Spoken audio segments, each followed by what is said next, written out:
How's everybody doing today? This is Brawlfun again with another Yu-Gi-Oh video. This is a discussion video on decks that I think are really good at this format and nobody's playing. And I'm not talking about any mixed stuff or whatever, just people aren't playing these decks. And I think that you should at least try to pick them up, collect them, whatever, because I think they're going to be really good in the near future. Okay, I'm just going to start off with Calm, the Gusto archetype. I think that their deck is going to be really good simply because of Windrose. It's kind of like how the Psychic deck with the Earth came out, and that one was just topped or whatever. I think that's going to happen with Gustos, and I think Gustos might be better than that deck because they have control over the graveyard like to the T. So they can just special summon Windrose like it's nothing, and then you get a draw with Calm or blow up your opponent's field. They can do all types of silly stuff just because they have control of the graveyard, and it's easy for them to get in graveyard. So I think this deck will get really good in the near future, and that's why it's on my. Next on our list is Wat Cobra. Wat Cobra, I'm not saying nobody is playing the Wat archetype. That's why Wat Cobra is on here. Nobody's just playing Wats. People want to put him in Burn. People want to put him in Thunder, the Thunder family. But nobody's playing Wats. Nobody's playing Wats how they should be played. Like, nobody is playing pure Wats, get stuff to your hand Wats. Nobody's playing that. And I think the deck is still really good without even playing the Hunders. I think the deck is still really good, but nobody's playing it. I don't know why nobody's playing it, but that's that.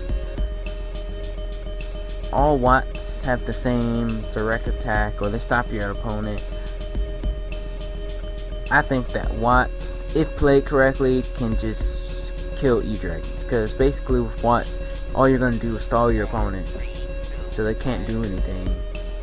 All the E-Dragons can do is pop your stuff, but with Wats you're constantly going to get more stuff back, especially if you're going to play Recycling Batteries, which is a staple in Thunder decks. You're going to play Recycling Batteries, get 2 of your stuff out, then you're going to just normal summon Wat Cobra again, play Messenger of Peace. They can't do anything. You run, you just keep on poking them. Not to mention, if you have like equip cards or anything that boost their attack. I mean, I think the Wats are really good this format and nobody's taking advantage of them. It's really sad. But that's why Wats is on here. It's just simply because they have the ability just basically screw up all your plays. I'm just gonna be obvious with it. They just screw up all your stuff. Every heavy attack deck where you're playing big monsters, they just kill your stuff. E-Dragons is probably the only deck that I think could beat them, but not easily. They'll have to get over all them spells and traps and stuff. But I think that's the only deck that can really kill them. Because Prophecy can't really kill them because if they side like anti-spells to Fragrance, they have to only rely on Judgment and Wisdom, which is not a bad plan, but they can't activate their normal spells, which is heavily relied on in Prophecy. Evil Swarm could possibly run it, but at the same time they still use normal spells. So, Evil Swarms could possibly run it as well. Mermails, they use a bunch of monsters, they can run it. But I think that Wats could beat E-Dragons pretty easily because of the fact that all E-Dragons do is spam big monsters and then blow up all your stuff and just be like, hey, F you. But if you stall them with Wats using Threatening Roar, Messenger of Peace, and then keep on poking with Wat Cobra, they're going to eventually get salty and they're going to try to blow up your stuff. But the thing about Wats is that it doesn't matter how many times your stuff gets blown up or your stuff gets taken, you always have resources to get your stuff back. That's what I always like about Watts. So that's why I think Watts is a really, really good deck. Just give me your opinion on it. That's just mine. Okay.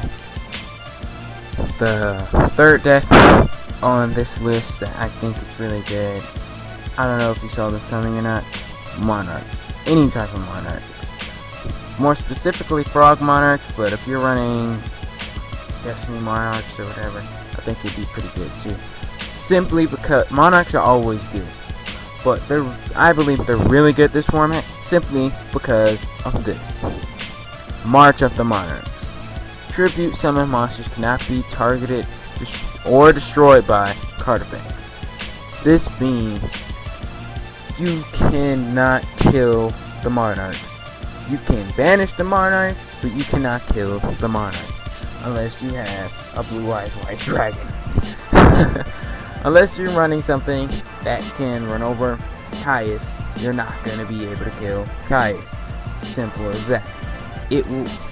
I think that it's really good because that means you cannot bottomless it. You can't trap hole the Caius.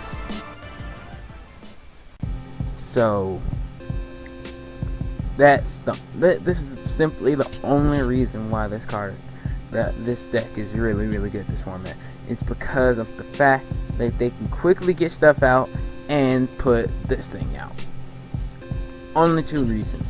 Then I have access to other rank 6s, but mind you, if you use this, you must summon the Caius or the Ryza or Mobius or whatever. You have to get those out before you play this and then XE, because if you don't, then March of the Monarch's side effect is that you can't special summon from the extra, so just mind you with that.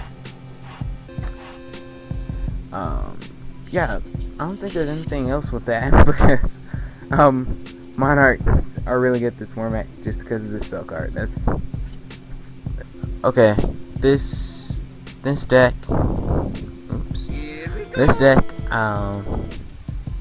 I think this deck is really good at this format. Sadly, it has a bad match against Evil Swarms. Gem Knights. I think Gem Knights are spectacular. If you're not facing Evil Swarms, I think they can do really good. The reason why is that all the other decks, you can side with Gem Knights. For example, Prophecy mainly will run like light and dark, but then use light and dark. So if you use something like Gozen, then they have to choose between light or dark. What's another example? Mermails. Mermails use aqua and fish. Now, what Gem Knights can do is that they can side, or better yet, Super Poly into, I forget the aqua fusion material one, but anyway, they can Super Poly into that because of Gishki and Mermail. They both have basically the same thing, so you just Super Poly into them. Same thing with E-Dragons. E-Dragons, I think E-Dragons are the same thing. No, they're not. I think yeah, I was just thinking about it. E-Dragons are possibly the only deck that, besides Evil Swarm, that can just completely just shut down this whole deck because of their combat shrink is ridiculous and they just exceed spam. However, Gem Knights, I think, can beat other decks. Any other decks this format besides Evil Swarm and E-Dragon, because of the fact that E-Dragon, they summon too many monsters too fast and they can't Super Poly into anything. Evil Swarm is because they shut down their fusions. So yeah, but I think they're a pretty good deck this format, just not against those big two. Okay, I know one of my one of my friends was waiting for this. Photons. I think that this deck is tier 2, tier 1.5. This deck is really, really, really good. You can get over a lot of things really, really quickly, and it doesn't bother you at all because you can exceed, you can special, you can banish. That means bye E-Dragon, Big Eye. You attack it and banish it. Make your Galaxy Eye stronger. Then you can just kill it later. Especially if it doesn't have any more material. Dragosack, nope. I think that Photons, especially if they get just a little bit more support, I think this deck could be like really, really, really good in the future.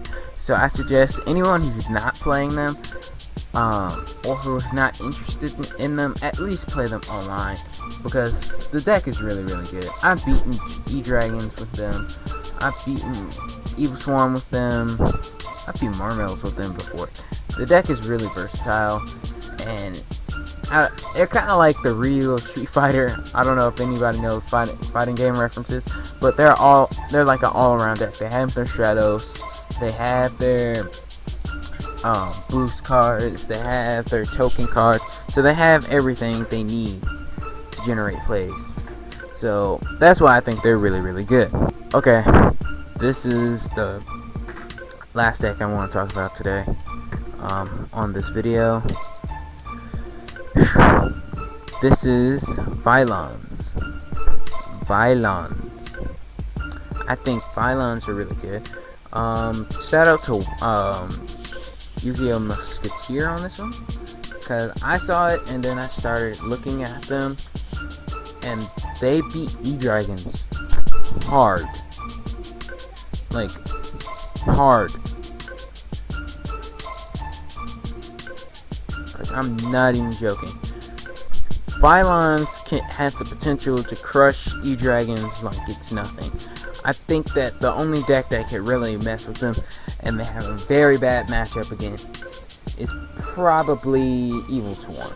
Only for the fact that Evil Swarm, as I said before, like with Gem Knights, even with, even with Gem Knights, even to an extent of Photons, Evil Swarm shut down level 5 or higher special summons, which slows down the Vylon plays a lot, since a lot of their plays are made using Synchromox.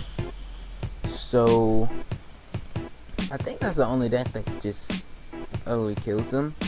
I've seen them beat almost everything else.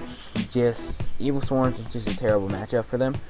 I think out of all the underplayed decks that I've collected in this video, Vylons is one of the best, or the best in all of these, simply because of their versatility against E-Dragons. I can't explain, they use their equip cards so masterfully, and then they just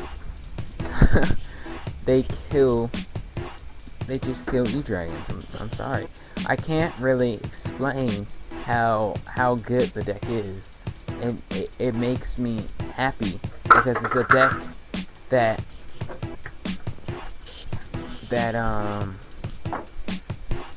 it's a deck that's not meta. It's not meta at all. Matter of fact, most people don't even play it, but yet it kills meta stuff. It's like my ultimate vision as a player, just creative stuff or underplayed stuff that can just destroy meta. It's like my thing, as you can tell on this channel. But yeah, that's about it. Just roll off one out. Peace.